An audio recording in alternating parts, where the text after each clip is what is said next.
everyone. Welcome to Kienan and Ben's Funky Time Podcast, Episode 2. And today we're going to be talking about the WWE brand split. Keenan? Well, I was really excited when I heard SmackDown was going to be moving back to live and getting their own unique roster. And they had a great chance to really put SmackDown over. But it didn't really turn out the way that everyone probably hoped, and they fucked it up. I mean, right off the bat, they picked Dean Ambrose. That was a bad pick. I fucking hate He's a Dean wacky Ambrose. lunatic. I hate Dean Ambrose. He's boring. He makes me want to, I don't know, fucking gouge my eyes out with fucking fork. We calling you out, Levy, you stoned prick. Let me see. So Raw first chooses Rollins, Charlotte, Finn, and Roman. I think those were the first three were Rollins, Charlotte, and Finn. Right off the bat, they take pretty much the best people. Finn going to Raw is good. And SmackDown followed that up with AJ, which is good for him to be on SmackDown, and Cena. But here's where things get interesting. Raw takes Roman and Lesnar. These two big stoned pricks. They're going to be pumping roids, smoking joints. People, things are going to get crazy. What do you think about some of these other draft picks, Keenan? I mean, off the bat, SmackDown looks like it's pretty fucking weak. Raw takes Rollins, which is obviously the future of the WWE. Charlotte, who is a total hottie. She got big titties. Everyone, Dana's so thick. They don't know. Charlotte got big dick titties. Yeah, you know what's going down. And then you got Finn and Roman. Ben already elaborated on those.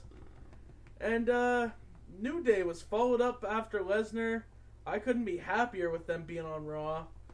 But I think SmackDown really picked up some good picks with Bray Wyatt and Randy Orton. Randy Orton. I know people might think Orton's out of his place nowadays, but I think he's still got a few good Cena-Orton matches in him. At least for a few pay-per-views. I want a Randy Orton and Baron Corbin tag team. What do you think about that team? I don't know. I think they could be the Lone Vipers. Yeah. Let's see here. We got Becky Lynch on SmackDown, which is pretty cool, but Raw's got Charlotte. They got Sasha.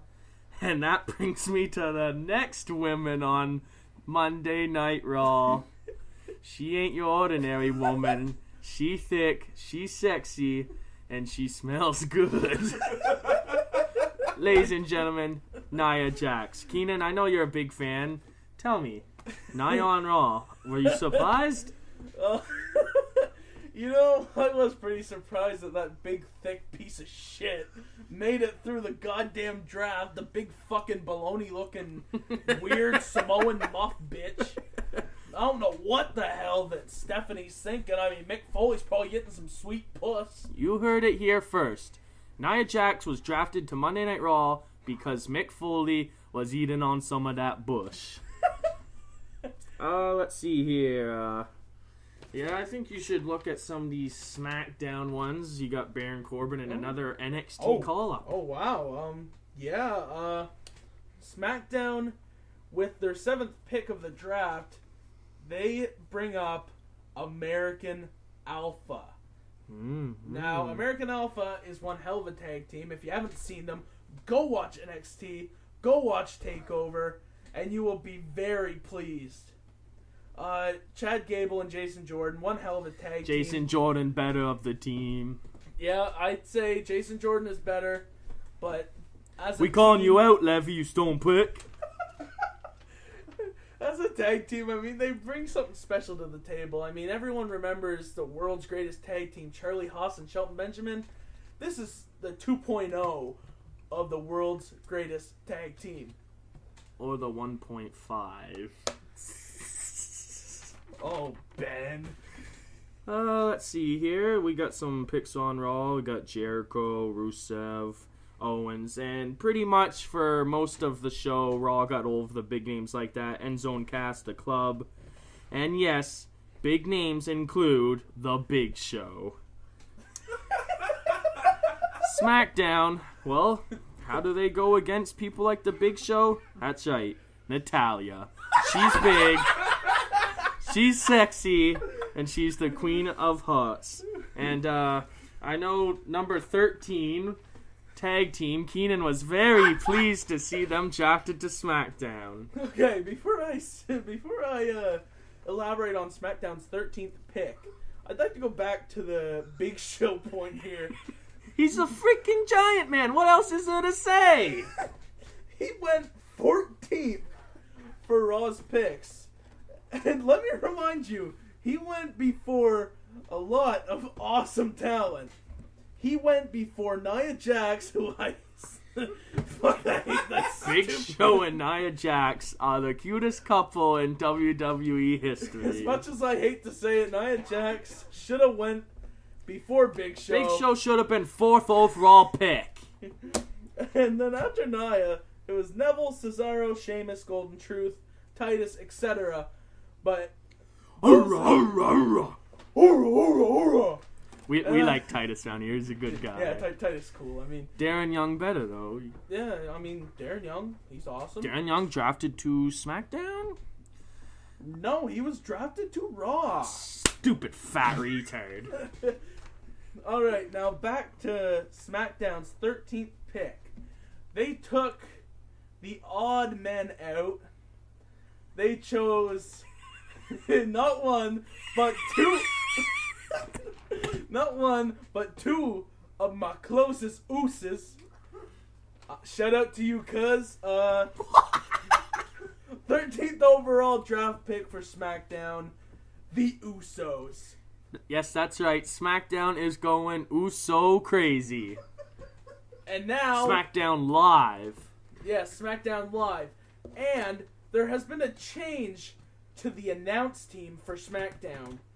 Today, after the draft, it was announced that Mauro Ranallo, John Bradshaw Layfield, and David Otunga will be calling every match on SmackDown Live. Yeah, JBL and David Otunga, I couldn't think of a better team to be put together.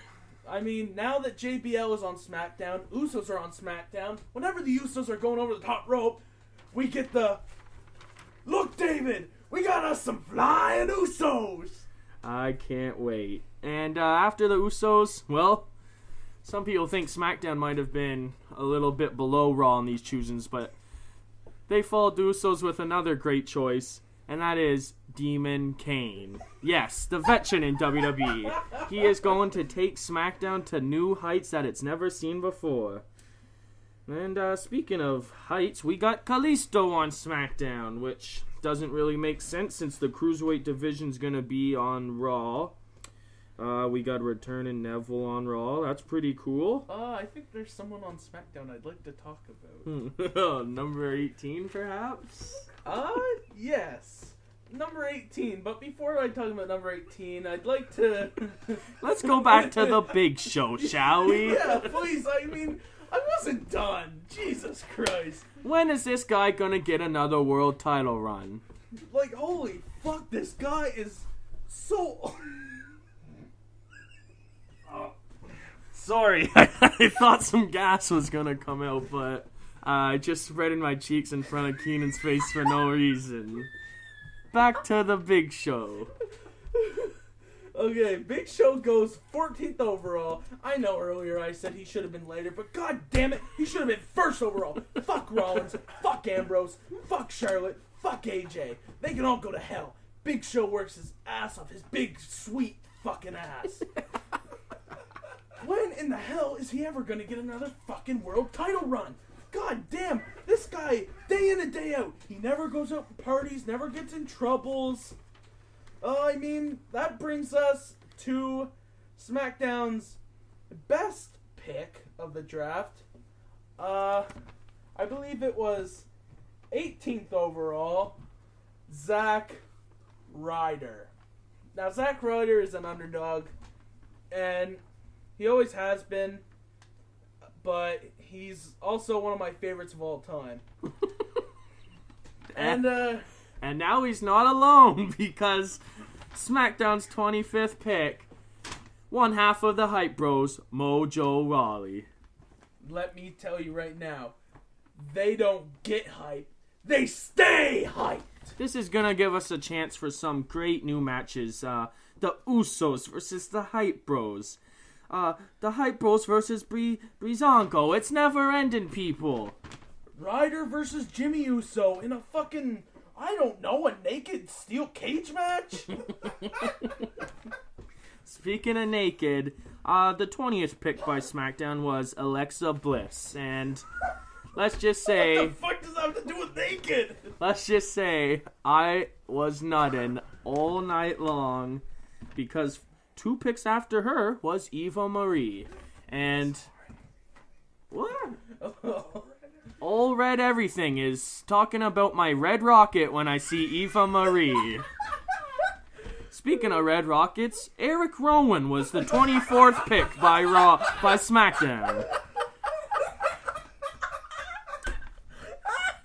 We also didn't mention Raw's new announced team of Cole, Saxton, and Graves. Everyone loves Graves, so that's some good news. You know, there's been some real wacky picks here. I'd say that Eric Rowan going so late in the draft is just a tragedy. Yes, what number was he, Eric Rowan? 24! 24 by SmackDown. I'm thinking, okay, sure, he's not Bray, he's not Luke, hell, he's not even Braun, but this guy is a future main event player. I'll be honest, he would have been at least in my top 3. Yeah, I mean... That wedgie. When you see that wedgie every match, you go berserk. Yes, and, so, for the draft, there was 6 NXT call-ups. So let me just go back and revise all the NXT call-ups that I have mentioned so far. There was Finn Balor, that went 3rd overall for Raw. American Alpha, that went 9th overall for SmackDown. There was Alexa Bliss, that went 20 overall. Mojo Rawley, that went 25th overall. And Fabulous, yes, Carmella goes last in the draft to make a huge impact on the SmackDown roster. What in the hell is next for this bitch? Did you mention Raw's 15th pick? How could you forget her? Yes. Oh my. The beautiful woman of Samoa Island, Nia Jax. Let me talk about Nia for a minute. Oh no. Some think, oh, okay, she's big, you know. Yeah, maybe her titties aren't as perky. Or maybe she isn't as flat-toned as some women, but she's a Samoan dynasty. She's gorgeous. She knows how to wrestle. She's here on Raw with some potential great rivals. Nia versus Big Show. Nia versus Rusev. I don't know. Hell, Nia versus Lesnar, Mark Henry, Braun Strowman. I'd like to see all of it, people. We got Vaudevillains on SmackDown. I mean, there's not really... Ooh. Oh, yes. Oh my, the one-man brand. Heath freaking Slater. He goes under the radar the entire draft. Bo and Curtis Axel on Raw. Nobody picks Heath Slater, and I'm pissed. All the picks are done. Heath Slater is left in the dark in the fucking draft room, all alone. The lights go out. He looks depressed as all hell. I mean, come on. How could you leave one of the best talents in WWE just sitting alone, not drafted? I mean, this could make for a good storyline, But come on, he is fucking phenomenal. Before we end this podcast, we'd like to mention an honorable mention for perhaps the best draft pick of the night. Number 30 by Raw was, yes, the Shining Stars. Yes, they get some hate, but damn it, these guys are good. The Shining Stars, everyone hates them. When they debuted, I was really into them. I just don't see the big fuss about them and how they suck. I don't see it. Alright, let's end this off. Keenan, what is your favorite overall moment of tonight's 2016 WWE Draft? Well, for my top moments, I have 3 top moments. My first top moment is Zack Ryder going number 18 overall for SmackDown. Woo, woo, woo. You know it. And then my second would be Mojo Rawley, 25th overall. The Hype Bros are reunited on the main roster. They're going to take over the tag division. And watch out, Usos. Usos are going to get fucking pummeled. And for my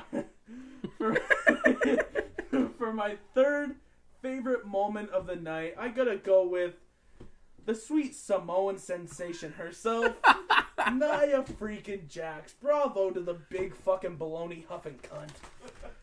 Alright, I guess I'll do my top 3 moments of tonight's draft. Okay, coming in at number 3, my favorite moment of tonight's draft. SmackDown's 14th pick, Kane. This guy's got so much experience. Sure, you got your AJ Styles and your Dean Ambrose, but Kane is going to elevate these guys to the next level because Kane carried SmackDown for so many years. But where is Corporate Kane? Corporate Kane, strangely enough, did not get drafted. I'm not sure where they're going with this, but it should be intriguing to find out. Number 2 for my favorite moments of tonight's draft. Hell, I'll say it. I love Golden Truth, okay? Raw's 19th pick, hell, I would have made them the 9th pick, but you know how things gotta be. I'm looking for these two to take over, maybe take those titles off the New Day. That'd be pretty sweet. And my favorite moment of the night, man, this is gonna be a tough one, but I'm gonna go with, okay, I'll say it. Baron Corbin to SmackDown. It's awesome. I mean, yeah, Finn's coming to the main roster. Who really cares? That guy, whoa, he's a scary demon. Okay, Baron is a lone wolf.